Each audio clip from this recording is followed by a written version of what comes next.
How's it going today, everybody? Welcome to another episode of the Creatives Podcast, Connecting Fashion and Film. I am one of two co-hosts, Tevin Brown, and unfortunately, Simone could not make it here today. We love and miss her, but we're going to keep going. And she's covered for me a few times, so it's only right that I do the same for her. Our next guest on today, he is an incredible filmmaker. He is a director and producer. He also had a project, Stone Creek Killer, that recently came out July 8th. We have Robert Enriquez. Robert, thank you so much for being on with us today. Of course. Thank you for having me. Yeah. So with our podcast, we like to keep it really casual in conversation. And one of my favorite questions to always start out with and kind of get the ball rolling is, what is your origin story for your creative journey? Like, how did you get into filmmaking and directing and everything? Well, a long, long time ago, I started out, had no interest or knowledge of anything within that industry whatsoever. And I went and I watched as a requirement for a class in college an audition. And then while I was there, the director asked me if I wanted to audition, and I said no. I went home. I was bummed out. I'm like, why didn't I take that opportunity and just go for it? So I went back the next day, and luckily they still let me audition. So I booked this role in a play. It was back in Florida a long time ago. And then from that point on, I started doing plays, and then I started getting more involved in the film side a few years later, and just kept getting more and more involved. I'd started in sports before that, so I always liked that value and the feeling of Yeah. a team. So I would be the first one there and the last to show up. I started producing and then directing, and then my main thing is I own a management company, so I'm always around it. But Mm, now that I've been doing this for quite some time, I wanted to start pushing more on the creative side of producing and directing. So that's the shortened version of it. I love that. So, firstly, what part of Florida was that all in? I grew up in St. Pete, Oh, okay. Clearwater area, but yeah, I went to University of Yeah. Florida. Oh my goodness, that's incredible. I grew up in Temple Terrace, so I Okay. know all of that area. That's Okay. incredible. So you, from the sounds of it, you actually started with talent managing and then got into more of the creative side. Am I No, correct in that? I started off on the acting side Oh first, yes, yes. and then after a few years, I did it in Florida for a few years, and then Mm-hmm. it was like they kept saying it was going to blow, and it never really picked up. So I'm like, I booked a show on ABC, and I told myself, after seeing the whole cast list, I was the only person from Florida. I'm like, I got to move to New York or move to LA, and then I came out to LA and never left. I love that. Yes. Wow. Oh my goodness. So um, with that, what is it like in your day to day? I guess with because I want to also get to kind of a lot of the directing and stuff because I know you also recently had a project come out and I don't want to go too heavily Nope. spoiler into it, but um, with the talent managing side, what does that kind of entail in your day to day with that end of creativity? Well, it's you handle each client differently, Mm-hmm. depending on what their needs are, whether they're beginning or someone who's working pretty regular. I've got some younger clients who are, more on the starting out side. So it's about trying to build their team, trying to get them in some rooms to audition for, and just getting the momentum going. And then I've got other clients like Amber Stevens West. She's one of my clients that I've had for a long time. She's actually producing a film right now and she's starring in it. So it's just overseeing how those things go and helping her package and set those projects up. So it's a full gamut of that, from trying to find jobs to just keep them working, to help them pick a team, whether it's publicists or attorneys, agents, just helping build all that stuff. Okay, nice. So with that journey and with everything, because I had a similar journey when I moved from Florida to out here. So I guess my question becomes, what was your experience like in when you decided to make that move and you were like, okay, like I want to move to LA and never look back? Was it? I imagine it was terrifying. Like, what was that experience like for you? For some reason, I wouldn't even use the word terrifying at all. I Okay. don't even, maybe I was just not smart enough to be afraid. Just like, let me just pack up and go, and I'll Yeah. figure out the different time period, I guess. But yeah, it was like, it was, I knew one person here. Hmm. They weren't involved in the entertainment industry at all. Like, let me live on your couch or your living room floor for a while. I'll get a job. Like, no, I didn't know anyone really. So It was just taking every day and just pounding the pavement as hard as I could and just trying to make connections and jobs. And it was fun because to me it was just exciting that there was so much opportunity here. So I was very motivated. I love that. Okay. Okay, so How long have you moving, been? You're in New Mexico, right? yeah, yeah, How we're long here have in you been there? Albuquerque. I've been here since 2021. I moved out here. It was kind of right after the hit of COVID because I was similarly working in theater, and I had worked at a Broadway theater over in Vero Beach, like directly across the way, Nice. and I was working kind of mostly doing box office, but also kind of like getting my feet wet and was going to join a program. And then COVID hit like 2 months after I got the job. So we shut down and wasn't sure what to do. And my former partner had family out here, as well as we had heard about a ton of different film opportunities. And so we decided to take the leap. And I haven't looked back since. I've loved it Yeah, out there's here. a lot there, so it's very exciting. I'm excited for you. Yeah, thank you. Thank you. Yeah. Diving into though, you're with the directing and producing. So I know you recently had a movie drop when I was doing a little bit of research, Stone Creek Killer. I also saw you made it in 10 days. Correct. What Correct. what was that like? It was like a controlled tornado. It's a lot, but there was a lot of benefits to it too, and a lot of fun. And that we were in a small town or northern Minnesota. We didn't have a lot of people to answer to, like with a much larger budget film. So once you're in a place like that and people are kind of in a captive environment, it's fun. You can really move and get through a lot of pages. We trimmed the script down to a manageable amount, and I feel like, I look at how TV moves, and they'll shoot a full TV show in 8 days, sometimes six. So I've always thought, okay, it's doable. It's definitely doable. And I've always had that mindset. I think, granted, 10 days is pretty short, but I've done 12 days, I've done 13, 15. I've lived in that world quite a bit, and, because of necessity, because you don't have much Yeah. money to spend. So it's fun. It's nice to know that, okay, we're going to get through this process. It's going to be extremely hard, and then it's going to be over in 10 days. If it's 24, it's still going to be just as hard most of the time, Yeah, but you it's got to true. really make it happen. Yeah. Okay. Okay. I love that. What are, I guess not diving too deeply into it, what were some of your favorite moments in directing this recent project? With Stone Creek Killer, probably one of my favorites was there was a scene when our lead, Clayne Crawford, and Vince are coming up to a location, and we were really gonna we were really had our backs against the wall. We'd had rain delays that day, a lot of moving parts, a lot of cast members, and we were about to lose our light. And we'd already had to come back to this location, so it wasn't like we were going to be able to come back for a third time. Yeah. So that one was a really fun day because Clayne and I we got on the same page. We really moved fast and we got the shots we needed.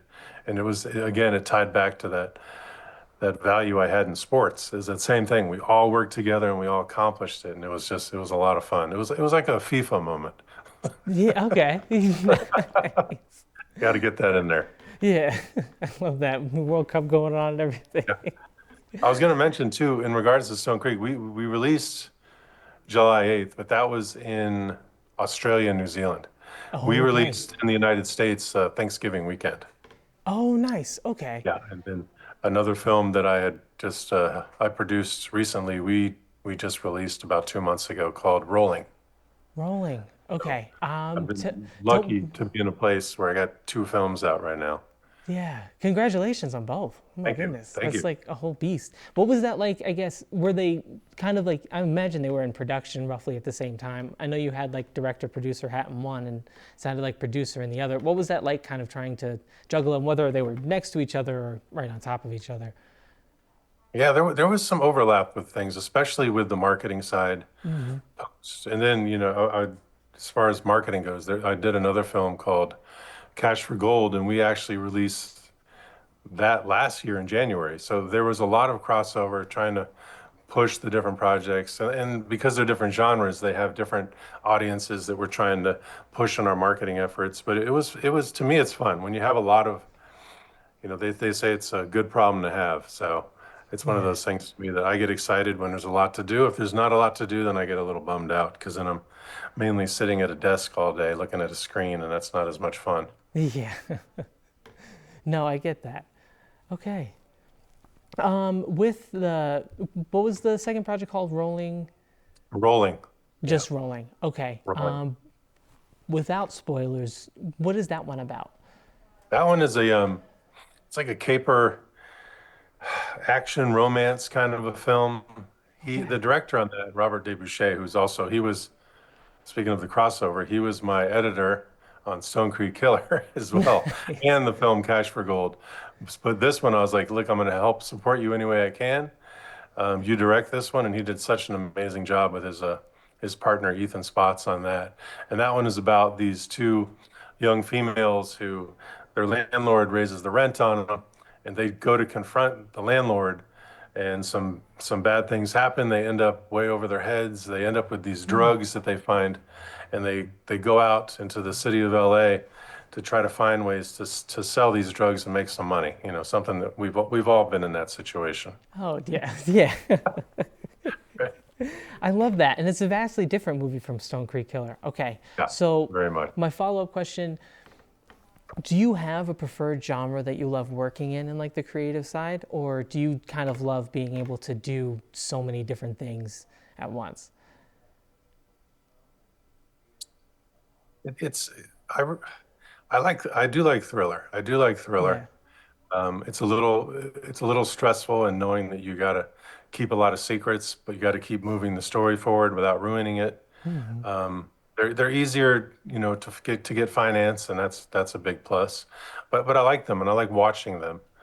As far as, you know, I haven't made all genres because I think I would really love to do comedy, but I haven't had a chance to do that yet. Okay. But I think probably if I got to had the opportunity to do comedy, I would love that. But right now, I really would say that the genre I've loved thus far has been like action, thriller, Okay. psychological. Yeah. Okay. I love that. I love that so much. And it kind of dives into one of my other questions. So I guess my next big question, as I kind of have a few left, is whether it's one word or a sentence or bullet points or even a monologue, your advice to any creative of any field that's trying to make it, what you would say to them. I think the biggest thing, because I do have to guide actors and I have to guide writers a lot, and Hmm. something that I find that I say over and over is don't try to find something and make it for them. You know, you want to do Mm. what is inspiring to you. And I've been hearing that a lot from Taylor Sheridan too. It's like if you are making something that you're passionate about, you're going to work harder on it. You're going to spend a Yeah. lot of time. You're going to push, and it's if you're just trying to make other people happy, you're going to get burned out really fast. And this business is really easy to get burned out in. So that would be my biggest thing is just inspiring people to just push for the project that they want to see. The one that they want to make, hopefully will be something that they would prefer to see on the big screen or the small screen. I love that. Thank you for that. Yeah. Okay. So, kind of one of my final questions. So in your producing and talent managing side and everything, what do you look for when someone is pitching to you, whether it's a project or themselves or anything? Like, what do you as a talent manager kind of look for in whatever they're presenting? Hmm. Well, for me at this point, one of the main things I'm looking for is, you know, credits. You know, I'm not going to lie and say, oh, you don't have to have credits. That's a big one. So Hmm. people have credits. That's always fun. But there's also just their dedication and their work ethic is a really, really big one because someone might not have the big credits, which those are the people that I usually will chase after first. But if they don't, but they have a ton of short films that they've done, you know, they've done a bunch of verticals, they're doing plays, all their headshots look great. They have a bunch of good, like if they're out there hustling, then Hmm. you know that I don't have to take on the burden of doing 100% of the work. So that's another thing I would really look for is just something that shows me that they're out there pushing a lot. That's one big one. The second big one is that when I do talk to them, I don't want to hear that, okay, they've been in LA for 2 years and they've already had 14 agents and managers. To me, that's kind of a red Yeah. flag where it's that situation where it's like, oh, all 14 of them were terrible. No, I think there's a common denominator, and it's not the 14 of those reps, it's you. So that's a big one too that I look out for a lot. Perfect. Perfect. Okay, thank you. Other than the ones we've talked about, is there any other major projects or anything that's coming up that you can talk about?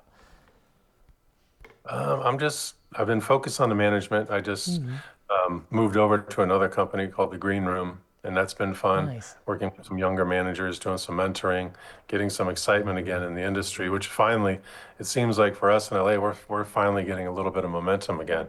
All of Good. our projects are going to New Mexico. Seems like it's busy.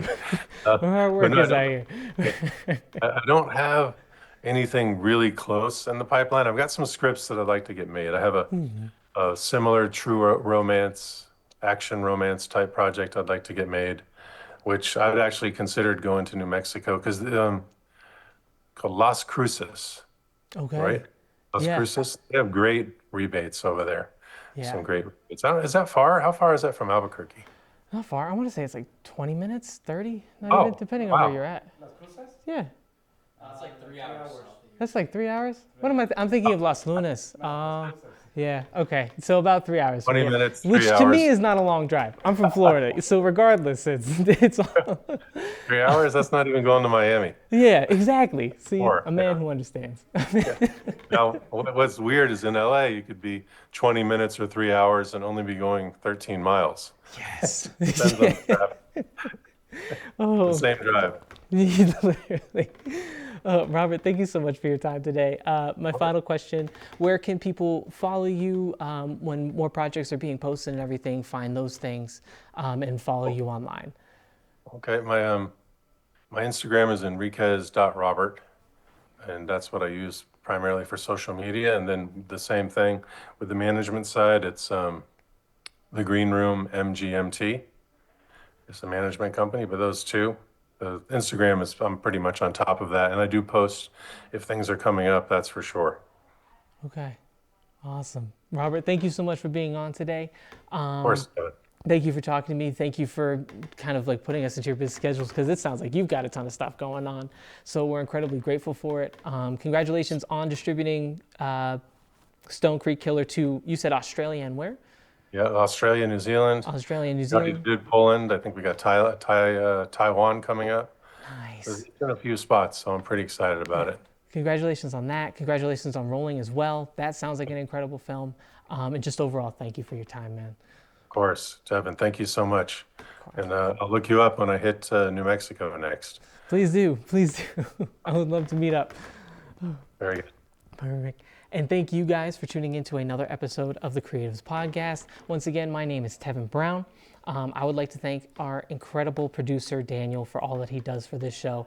I would also like to thank our amazing smart sponsors, Katharsis Media, Studio 519 for letting us film here, as well as RM Entertainment, RME Free TV that you can get on your Apple TV and Roku devices. Please check out all of the local channels for Katharsis Media, as well as for Studio 519. Not only do they have the Creatives Podcast on their channels, but they also have a ton of really great content. And they also, I believe it's Katharsis Media that is doing the frame by frame coming up here in a week, which you'll actually see Simone and I, which actually by the time you see this episode, it might be right after. So please check those out because those are also yearly events. I know NM